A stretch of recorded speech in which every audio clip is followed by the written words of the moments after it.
नमस्कार प्रणाम। मैं हूं आप सबके छोट भाई भोजपुरी गायक कुश प्रेमी।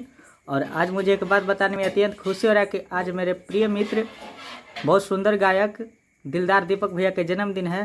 तो जन्मदिन के ढेर सारे बधाई। माता रानी के कृपा पर सदैव बनी रहे। एक बार फिर से हैप्पी बर्थडे भैया, happy birthday to you, love you.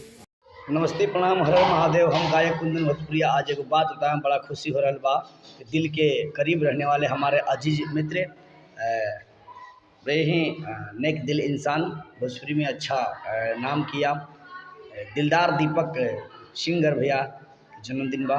Mata Rani उन पर कृपा बरसा रखे।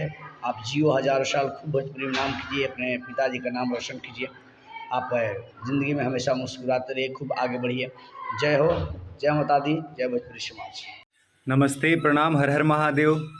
आप सब कैसे हैं? और आप सभी को स्वतंत्रता दिवस की हार्दिक शुभकामनाएं, ढेरों सारी शुभकामनाएं। और साथ ही साथ आज मेरे छोटे भाई, बहुत ही अच्छे नेक दिल इंसान, बहुत ही अच्छे गायक दिलदार दीपक जी का आज जन्मदिन है। तो मेरे तरफ से मेरे छोटे भाई दिलदार दीपक को जन्मदिन की ढेरों सारी शुभकामनाएं।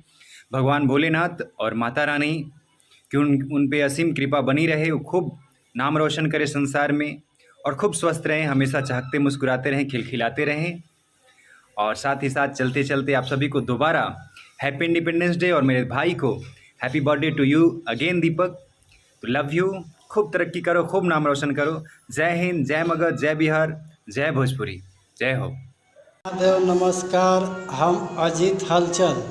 आज एक बात बताने में खुशी हो रहा बा कि हमारे सिंगर दीपक भैया का जन्मदिन की ढेर सारी शुभकामनाएं। उनकी पर माता रानी का आशीर्वाद बना रहे और जियो हजारों साल।